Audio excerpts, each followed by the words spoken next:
Je reçois dans cette deuxième partie d'émission un invité qui va nous parler du patrimoine de Saint-Quentin. Il se nomme Loïc Stelitano, il est chargé des grands projets patrimoniaux et il fait partie de la direction du patrimoine de la ville de Saint-Quentin. Bonjour Loïc. Bonjour Bertrand. Je suis ravi de t'avoir à mes côtés parce que ce week-end, il y a un événement exceptionnel à Saint-Quentin.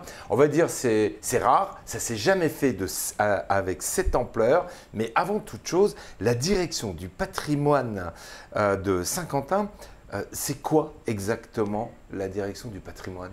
Donc effectivement, alors, la mission première de la direction du patrimoine, c'est la conservation et la valorisation des patrimoines.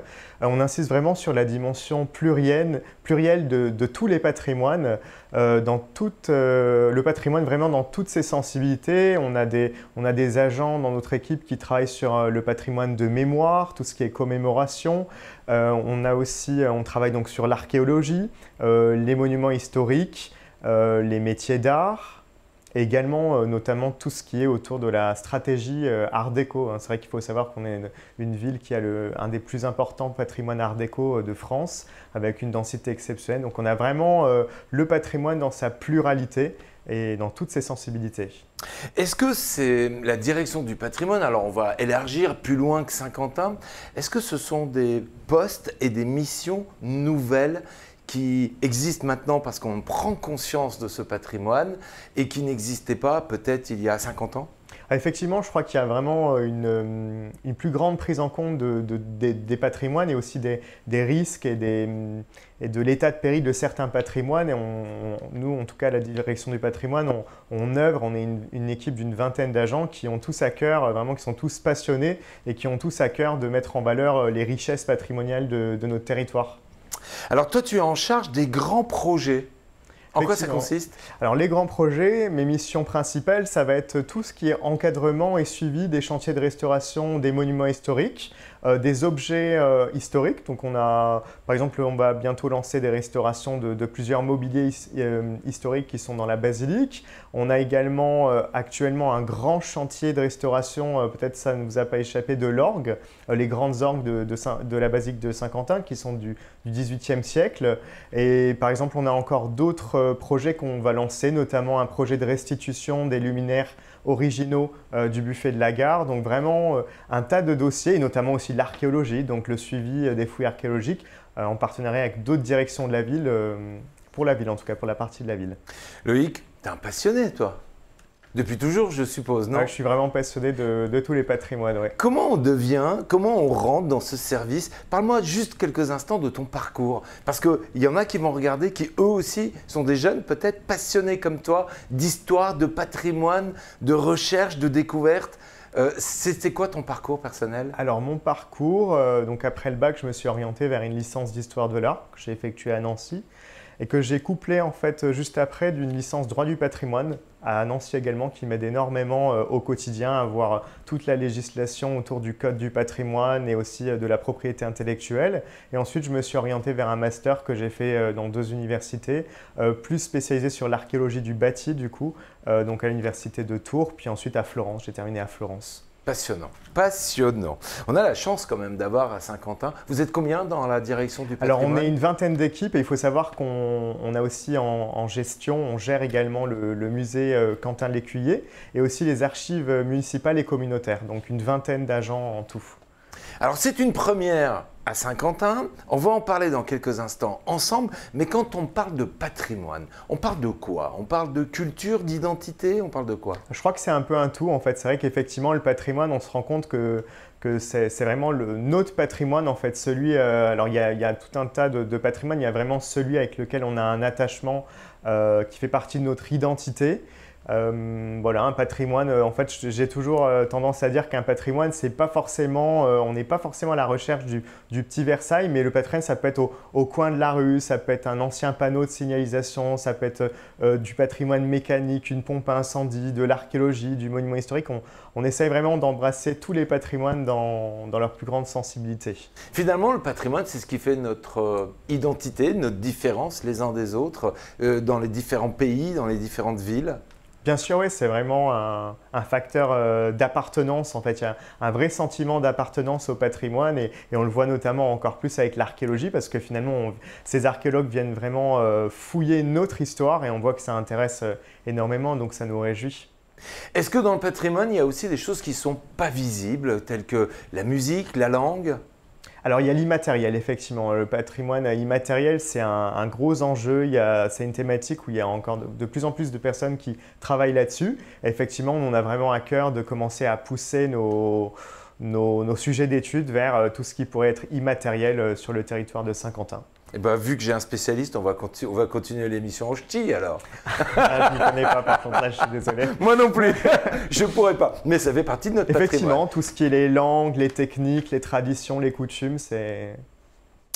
Alors, on a une ville qui a plus de 2000 ans d'histoire. On est d'accord là-dessus, puisque ça commence par les contes du Vermandois, l'histoire de Saint-Quentin, non? Même avant, en fait, il y a surtout le martyre de Quintinus. Donc, c'est vrai qu'effectivement, le noyau historique de la ville se développe autour de la tombe du martyr de Saint-Quentin, qui est sous la basilique, dans la crypte. Et on voit effectivement que, à travers l'histoire, la ville va petit à petit partir de ce noyau et se développer, notamment au Moyen-Âge.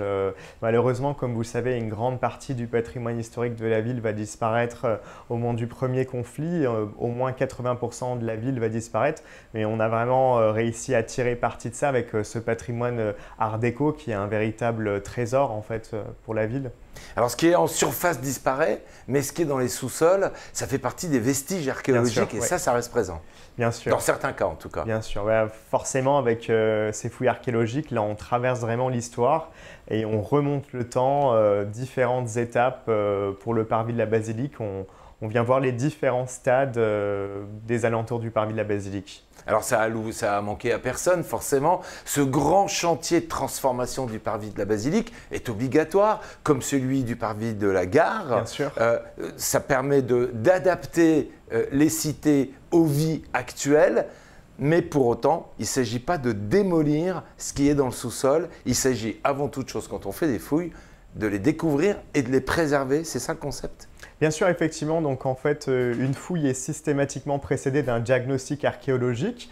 Donc, en fait, un diagnostic archéologique, c'est obligatoire. C'est vrai que souvent, on avait quelques commentaires de personnes qui passaient, des passants, des curieux autour du chantier, qui disaient « Mais en fait, les fouilles, elles ont déjà eu lieu entre 2017 et 2020. » En fait, c'était le diagnostic. Donc, c'est une étape obligatoire qui précède en fait la fouille. C'est-à-dire qu'on va venir explorer 10% du potentiel archéologique d'une zone. Alors en milieu urbain, c'est des sondages ponctuels. Donc on vient vraiment détecter et explorer quel est le potentiel archéologique. À la campagne, c'est beaucoup plus parlant parce qu'en fait, vous êtes sans doute déjà passé devant un champ où on a des espèces de stries, des grandes tranchées à intervalles réguliers. Et là, c'est pareil, c'est en fait un diagnostic. Donc quand il y a une construction d'un lotissement, d'une zone, d'une ZAC, on vient faire des diagnostics, c'est obligatoire et c'est 10% de la surface d'un terrain. Et seulement après, si on en juge l'intérêt, que le terrain est vraiment parlant au niveau de l'archéologique, on peut en tirer quelque chose. Le service régional de l'archéologie, donc de la direction régionale des affaires culturelles, le ministère de la Culture en région, décide qu'on fouille une zone. Et là, c'est le cas. C'est ce qui a commencé il y a maintenant 3 mois pour Saint-Quentin. Alors, c'est une obligation maintenant, c'est quelque chose de régulé.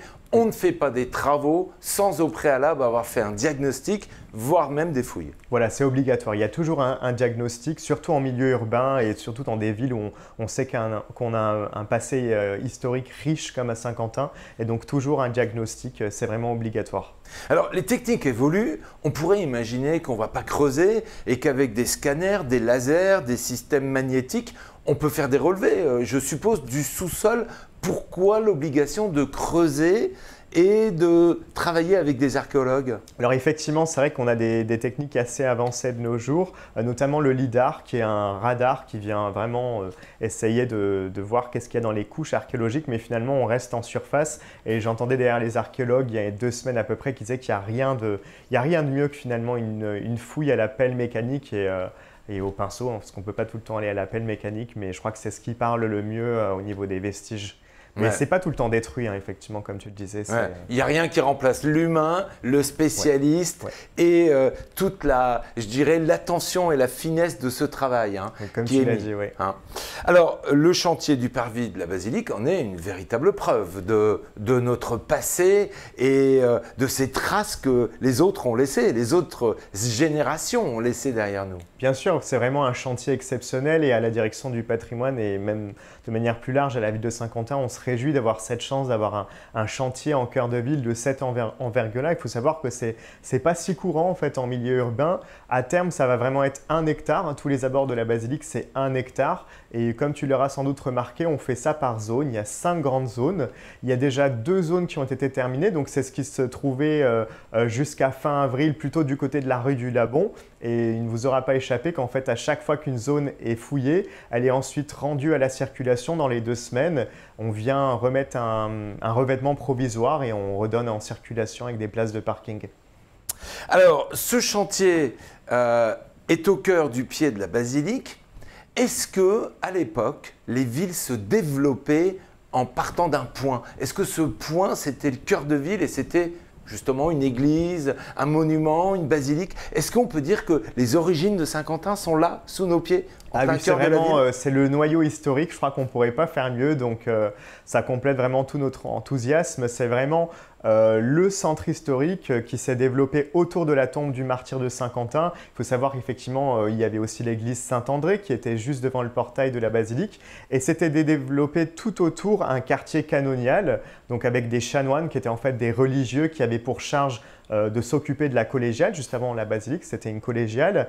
Et ces chanoines avaient en fait la possibilité d'avoir des maisons individuelles. Et ils n'étaient pas dans un couvent, ils avaient des maisons et puis des lopins de terre qu'ils pouvaient cultiver. Et en fait, tout ce quartier qu'on est en train de mettre au jour, c'est vraiment ce quartier canonial, donc avec des maisons des chanoines. Donc vraiment le centre historique. Et ce sont ces fouilles qui nous racontent cette histoire? Oui, bien sûr. Oui. On traverse vraiment l'histoire en fonction des différentes couches archéologiques. Et voilà, ça varie un petit peu. On a des vestiges médiévaux, mais ça dépend un petit peu. Il y a des choses aussi très contemporaines. Hein. Les fouilles archéologiques, ce n'est pas forcément quelque chose de forcément ancien. On peut avoir des choses aussi très contemporaines en fouilles. Alors finalement, c'est un livre ouvert, un livre d'histoire ouvert que l'on découvre. Ça doit être passionnant, non? Vraiment, oui. C'est vraiment, il y a une partie de la petite histoire, mais on arrive toujours à la raccrocher à la grande histoire nationale, au roman national, et on arrive vraiment c'est des résultats vraiment impressionnants en tout cas. C'est vraiment, vraiment, vraiment captivant. Tu nous as parlé de l'église Saint-André, oui. Saint-André qu'on a découvert sur le parvis de la basilique, justement quand on a fait les premières fouilles. C'est une des recherches importantes, une des découvertes importantes. Alors effectivement, comme je te l'ai dit tout à l'heure, le diagnostic permet effectivement de détecter, on n'arrive jamais comme ça sans savoir vraiment ce qu'on va trouver, vu qu'il y a ce diagnostic. Et les archéologues s'attendaient à trouver cette église Saint-André qui passe aussi sous la rue Adrien-Nordé et notamment sous le magasin Van Béguin.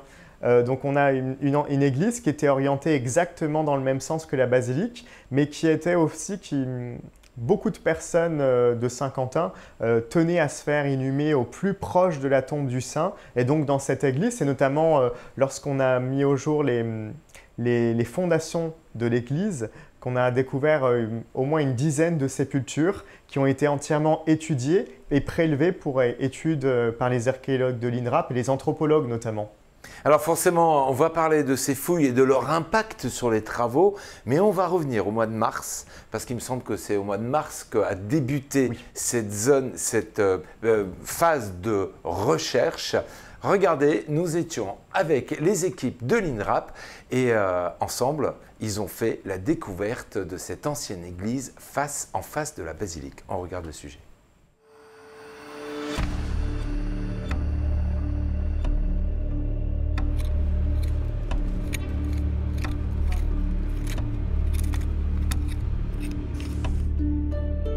Berceau du Saint-Quentinois, les alentours de la basilique ont de tout temps été le cœur de la cité. Ville de pèlerinage dès le Moyen-Âge, c'est ici que les fouilles sont des plus importantes pour retrouver les traces des temps oubliés.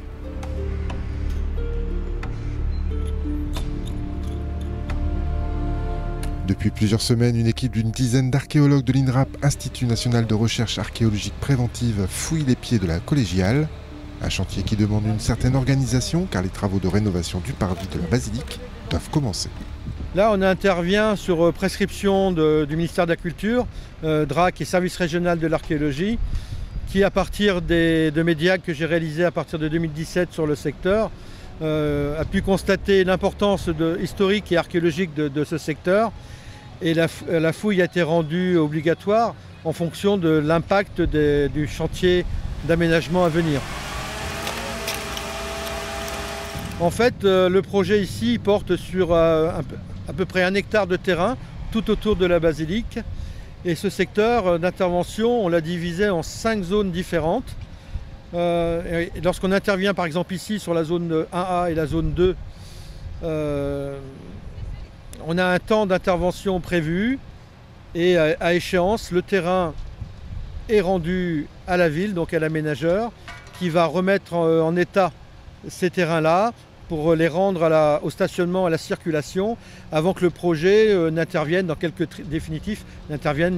trimestres. Des travaux d'aménagement qui conditionnent aussi le type de fouille des archéologues. En effet, la profondeur maximum de recherche est comprise entre 60 cm et 1,10 m, ce qui peut donner quelques frustrations au personnel de l'INRAP. Sur ces secteurs-là où on est par exemple, on a essentiellement les vestiges des bâtiments les plus récents, donc les bâtiments 19e qui se sont installés sur l'emprise de l'ancienne église Saint-André qui a été démantelée à la Révolution. Mais du coup, on sait pertinemment que ces secteurs, on pourrait descendre, puisqu'on a un potentiel de 3 à 4 mètres d'épaisseur de couches archéologiques constituées depuis l'Antiquité romaine. Pour autant, depuis presque 2 mois, beaucoup de choses très intéressantes ont été trouvées. Ici, sur les 2 premières zones, où on a commencé notre intervention le 14 mars, donc là, on a travaillé essentiellement sur le parvis de la basilique qui était occupée par l'église Saint-André. L'église Saint-André, elle existe déjà avant l'an 1000 et elle a servi au culte jusqu'à la Révolution. Son emplacement est vendu à des propriétaires privés qui s'engagent à démonter l'église et ils ont construit des nouveaux bâtiments à partir de 1796. L'église Saint-André possédait un cimetière extérieur, donc un cimetière paroissial, mais des tombes aussi étaient aménagées à l'intérieur de l'église. Et en fait, on a pu retrouver sur quelques mètres carrés, sur un secteur qui a été préservé du creusement des tombes, du creusement des caves, des maisons installées au 19e sur les vestiges arasés de l'église. On a trouvé un certain nombre de tombes. Il faut imaginer qu'à cet endroit-là, les tombes devaient être superposées sur au moins 2 mètres de profondeur. Mais là encore, on respecte les codes du projet et on ne fouille en fait que les sépultures les plus récentes qui sont affleurantes. 9 sépultures ont pu être fouillées sur une zone d'une douzaine de mètres carrés. Les squelettes sont déposés dans des cercueils. On voit encore les traces en négatif des cercueils avec le positionnement parfois des clous qui maintenaient le coffrage bois. Parfois, on voit encore des traces des fibres ligneuses du bois plus ou moins décomposées. Et on voit aussi avec le positionnement des squelettes, les ossements sont encore assez comprimés, ont gardé leur place, ce qui indique que ces sépultures ont été déposées dans un milieu clos, en cercueil. Et l'intérêt de ces sépultures, les sépultures récentes qu'on trouve datent sans doute du XVIe siècle, elles sont accompagnées de vases en céramique qui sont déposés en offrande. Et ça, c'est une pratique qui est assez rare. Les 5 zones de fouilles sont effectuées en mode tuilé. Une zone finie est tout de suite rebouchée pour les travaux du parvis de la basilique, alors qu'en parallèle, les zones suivantes sont ouvertes à la recherche. Les fouilles sont prévues pour une durée de 18 à 24 mois.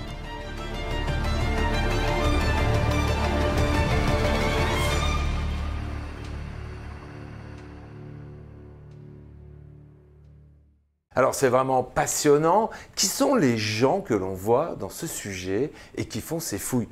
Ils ne font pas partie du service du patrimoine. Ah non, du tout, c'est un partenariat. Donc en fait, l'opérateur sur ce chantier archéologique, c'est l'INRAP, l'Institut national de recherche en archéologie préventive. Et donc c'est une vingtaine d'archéologues. Au maximum, ils sont 20, parfois ils sont une dizaine, mais on a vraiment de la chance d'avoir ces 20 archéologues, ces 20 femmes et hommes qui viennent découvrir notre passé.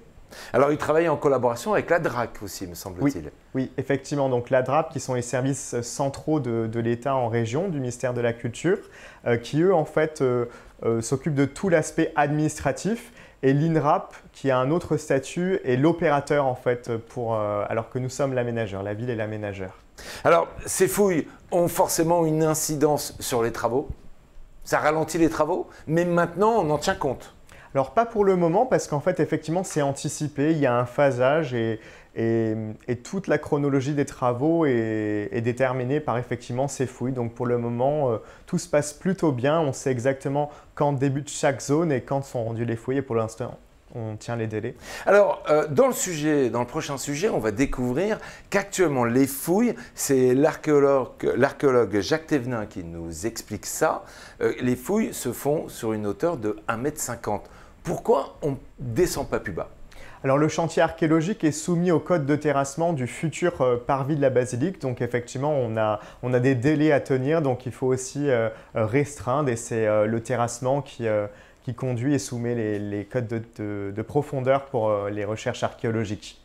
Alors finalement, plus on va descendre, plus on va aussi remonter le temps. Effectivement, mais plus on descend, plus on remonte le temps. C'est un livre ouvert, comme tu l'avais dit auparavant. Mais comme dit l'archéologie, c'est aussi des choses très contemporaines et pour la zone numéro 2 et la zone actuelle, il y a aussi une grande part de vestiges du 19e et 20e siècle qui sont tout autant intéressants que des choses médiévales et des vestiges médiévaux. Et bien justement, c'est ce qu'on va découvrir ensemble puisque cette deuxième zone était une zone qui était bâtie jusqu'en 1917. C'était des maisons canoniales où étaient présents les moines, tels que tu nous l'as expliqué il y a quelques instants. Jean-Jacques Thévenard, archéologue de l'INRAP, nous a reçus. Il est en charge du site de fouilles et il nous explique ce qu'ils ont découvert et ce qu'ils ont mis à jour qui permettent encore mieux de comprendre le site mais aussi son passé. Depuis le 2 mai, les archéologues de l'INRAP ont basculé sur la deuxième zone de fouilles du parvis de la basilique. Des nouvelles équipes sont venues en renfort car cette zone fait près de 2700 m².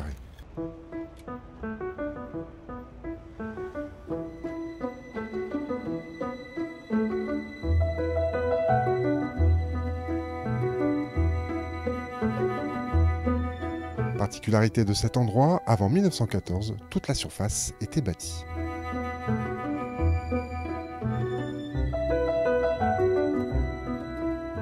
On est sur un secteur qui a été, comme le secteur précédent, qui a déjà été fouillé et rendu, c'est un secteur qui a été intensément bombardé par les Alliés, donc par les Anglais, en 1917. Et ce secteur a bénéficié d'un programme de rénovation, restructuration du centre-ville dans les années 1920, de façon à dégager au maximum les abords de la basilique.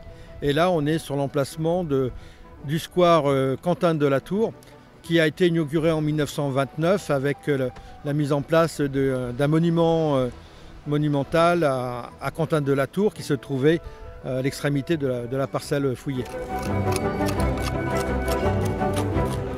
C'est une zone qui était densément bâtie jusqu'en 1917. Donc, ce sont des bâtiments, des hôtels particuliers mais de qualité qui ont pris la suite d'anciennes maisons canoniales, donc des maisons occupées par des chanoines qui étaient affectés au service de la basilique. Alors, on se situe là. Toi, on est sur ce mur cintré là. Ici. Et ces maisons canoniales, elles ont pris la suite de structures plus anciennes, en particulier dans ce carré sud-ouest, se trouvait en fait l'ancienne résidence des comtes du Vermandois. Et au décès en 1212 de la dernière comtesse du Vermandois, cette résidence est tombée dans le domaine royal, mais dès la fin du XIIIe, vers 1292 ou 93, le roi Philippe le Bel décide de céder cette résidence donc à la ville, et la ville va installer à cet endroit-là un élément économique d'importance, donc des halles à graisse ou halles au poids. Les fouilles de la zone 2 seront terminées fin août, début septembre, mais avant cela, vous pourrez vous aussi les visiter, puisque le public pourra bénéficier des explications des archéologues lors des Journées européennes d'archéologie les 17, 18 et 19 juin prochains.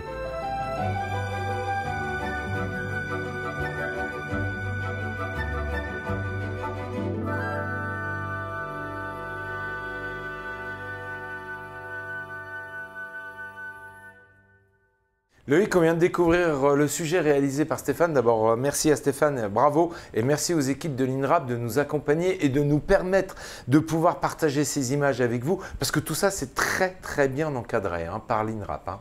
Bien sûr, c'est vraiment un partenariat presque au quotidien, si je peux dire, qui nous permet de faire vraiment de belles choses et une belle valorisation de ces fouilles.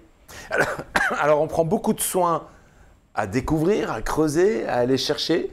Et puis, on va s'arrêter. On a bien vu ces escaliers qui s'arrêtent à 1,50 m. Je pense qu'il doit y avoir une grosse part de frustration de la part de ceux qui cherchent, parce que quelque part, ils doivent se dire qu'encore 1 mètre plus loin, c'est peut-être encore 200 ans d'histoire que l'on va découvrir. Mais une fois que les fouilles sont terminées, que deviennent ces lieux? On re-remplit? Alors effectivement, ce n'est pas détruit, c'est recouvert pour le terrassement qui verra le nouveau parvis de la basilique, le futur parvis de la basilique. Comme ça, les générations futures pourront peut-être un jour, quand ils referont cette place de la basilique, pouvoir faire d'autres fouilles, ou avec des techniques encore plus modernes qui arriveront dans les années à venir, nul n'en doute, on pourra découvrir des choses que l'on n'avait pas découvert jusqu'à maintenant avec les techniques d'aujourd'hui. Bien sûr, en fait, on laisse du travail aux futurs archéologues. Peut-être que les journées d'archéologie de ce week-end susciteront des vocations, donc il y a encore du travail pour les générations futures. Alors justement, tu parlais des futures fouilles, on va pouvoir en faire ce week-end, parce que ce week-end, à partir de ce samedi, on vous propose d'abord, en premier lieu, de pouvoir aller à la rencontre de ces archéologues. Effectivement, donc la direction du patrimoine a travaillé sur un programme qui est assez complet et qui est vraiment pour tous les publics, donc des animations, des visites de chantier, des micro-chantiers de fouilles, des animations et pas mal de surprises aussi. Donc ces archéologues vont être disponibles et on pourra discuter avec eux?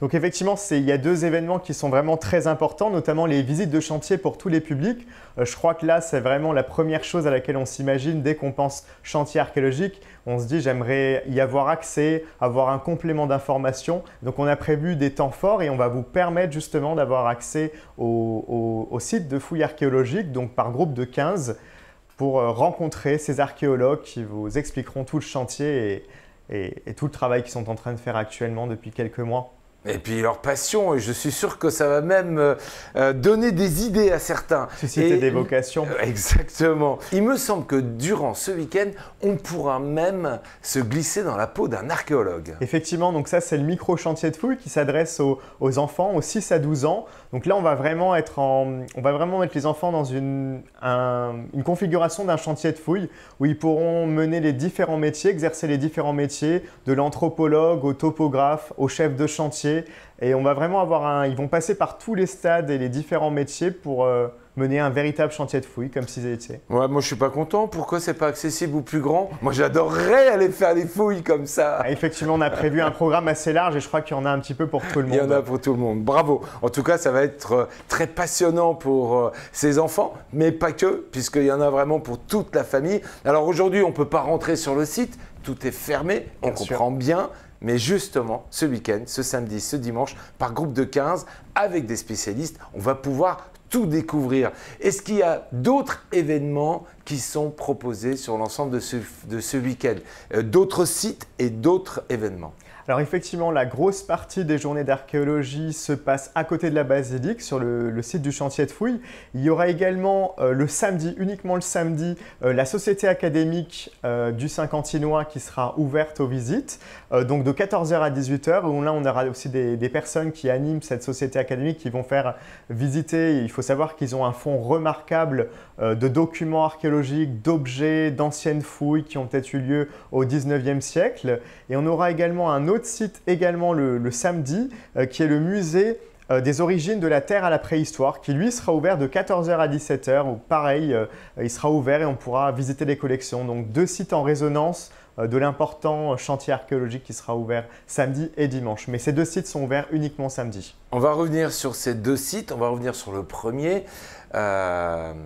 C'est vraiment l'histoire de Saint-Quentin qui est préservée. Et en tant qu'historien, toi, lorsque ces archéologues font des recherches, est-ce qu'il y a une liaison qui se fait avec la société académique? Parce que on va chercher des choses et c'est dans les livres que ça se passe. Bien sûr. Alors, il y a eu toute une liaison, notamment en amont de la fouille, notamment dans la partie, le diagnostic en fait. Pendant l'étape du diagnostic archéologique, je sais qu'il y a eu beaucoup de va-et-vient, beaucoup de renseignements historiques qui ont été fournis par la société académique, mais aussi beaucoup par la direction du patrimoine et notre chargé d'études documentaires, l'historien de la ville de Saint-Quentin, qui ont fourni tous les éléments nécessaires pour pouvoir anticiper et savoir ce qu'on allait découvrir et les dater. Il me semble aussi qu'on va pouvoir partir avec des photos médiévales. Tu m'expliques un peu le concept? Effectivement, donc ça c'est l'atelier du studio photo médiéval. Donc là on va vraiment vous placer dans la peau en fait d'un gisant, d'un tombeau en fait médiéval et on va pouvoir avec des accessoires repartir avec sa photo. C'est vrai que c'est assez inédit. On essaye cet atelier. C'est génial. Ouais. C'est vraiment génial. Je pense que ça va en passionner plus d'un. Et on va pouvoir repartir avec ces photos. Voilà. Ça fait partie des surprises. On aura ces photos. On va pouvoir repartir avec d'autres choses pour les enfants. Il y a pas mal de surprises qui vous attendent, effectivement. Qu'est-ce que l'archéocapsule? Alors, on va partir dans l'espace? Non, pas tout à fait, mais en fait, c'est 2 stands. Donc, il y a 2 archéocapsules. L'un qui s'adresse plus aux enfants, au public, au jeune public, et l'un plus pour le tout public, pour les adultes, avec des vidéos qui sont projetées en continu. Il faut savoir que cette année, c'est les 20 ans de l'INRAP, de l'Institut national de recherche en archéologie préventive. Et ils ont sorti toute une série de vidéos qui permettent d'expliquer. C'est vrai que parfois on ne se rend pas compte, mais on se dit un chantier de fouilles, est-ce que ça va vraiment changer l'histoire de l'archéologie Et là on se rend compte, donc je crois qu'il y a 3 focus nationaux, notamment à Bordeaux, dans l'Est. On se rend compte que c'est des fouilles archéologiques qui ont débuté un petit peu comme celles actuellement à Saint-Quentin, mais qui ont eu un retentissement dans l'histoire de l'archéologie, l'histoire nationale. Ouais, quand on commence à fouiller, on ne sait pas sur quoi on va tomber et comment ça peut bouleverser les découvertes et même ce que l'on pensait acquis. Effectivement, ça fait partie aussi du recul scientifique qu'il y aura une fois que les fouilles seront terminées. C'est vraiment là qu'on arrive à avoir tout le recul scientifique nécessaire à la fouille et arriver notamment à interpréter ce qui est découvert.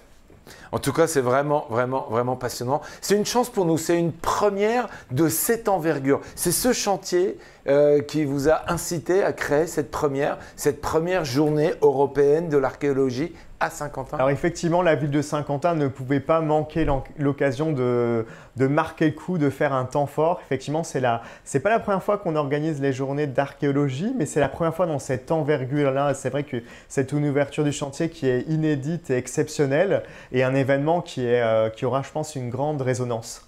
Eh bien, venez extrêmement nombreux découvrir ce samedi et ce dimanche. On rappelle les horaires. Samedi. Alors, c'est 9h30 midi, 14h, 17h30. Avec des ateliers qui ont lieu ce jour-là de manière bien spécifique. Alors, c'est tout public, l'entrée est libre, sauf que pour les visites du chantier archéologique et pour les micro-chantiers de fouilles, c'est sur réservation auprès de l'Office du tourisme du Saint-Quentin. Vous pouvez les appeler, ils sont disponibles dès à présent. Regarde, c'est au 03 23 67 05 00. Je vous rappelle le numéro dans quelques instants, le temps pour vous de pouvoir noter. Et puis, c'est aussi sur la page Facebook Destination Saint-Quentin de l'Office du tourisme. Et puis, vous pouvez directement vous rendre à l'Office du tourisme. Est-ce qu'on est obligé de s'y prendre dès aujourd'hui ou est-ce que dès samedi matin, on peut trouver des créneaux pour pouvoir aller faire ces visites? C'est vrai que je recommande quand même de s'y prendre dès aujourd'hui parce qu'on se rend compte, dès qu'on va sur le chantier, il n'y a pas 5 minutes où il y a des curieux, des personnes qui posent des questions. Je crois que c'est vraiment un événement qui est très attendu et j'ai un petit peu peur que les créneaux se remplissent très rapidement. C'est des groupes de 15 personnes. Les visites, c'est uniquement le samedi, mais c'est aussi le samedi et le dimanche? Alors voilà, donc toute la journée du samedi, le dimanche après-midi pour les visites et les micro-chantiers de fouilles. Le reste des ateliers, c'est en accès libre, sans réservation, mais vraiment pour les visites et les micro-chantiers de fouilles, pour des raisons évidentes de gestion des flux, il faut réserver à l'avance. Bon, eh ben, écoutez, nous on vous donne rendez-vous à tous ce samedi 9h30, 12h, 14h, 17h30. Le lieu de rendez-vous, c'est parvis le chantier de fouilles, le chantier de parvis fouilles. de la Bézique. Je crois que tout le monde l'a à peu près remarqué. Ouais, c'est bien visible. Et notez bien qu'il faut réserver pour ceux qui veulent faire la visite du chantier. Et ça se passe du côté de l'Office du tourisme du Saint-Quentinois. Pour terminer, vous faites un métier passionnant. Vraiment, vous faites un métier passionnant. À l'heure du numérique, à l'heure où on peut se projeter à travers la planète à chaque instant, pouvoir se plonger dans l'histoire, c'est un véritable voyage vers le futur, vers le passé que vous nous offrez et c'est juste exceptionnel. C'est rarissime, c'est quelque chose qu'on ne pourra vivre qu'une seule fois dans notre vie, Ah oui, c'est puisque clair. le chantier sera recouvert et on ne pourra peut-être plus jamais y accéder. Effectivement, c'est maintenant ou jamais. C'est maintenant ou jamais. Le rendez-vous est pris. Loïc, merci beaucoup d'être venu. Mes amitiés à l'ensemble de la direction du patrimoine parce qu'on collabore beaucoup avec vos services. Merci, et on Bertrand. aime énormément partager l'histoire de notre ville et toute la passion que vous mettez en œuvre pour faire de Saint-Quentin et de nous raconter cette histoire. Un grand merci à toi. Merci beaucoup d'être venu aujourd'hui. Bertrand. Je vous rappelle que ces journées du patrimoine sont accessibles, journée européenne de l'architecture du patrimoine, non,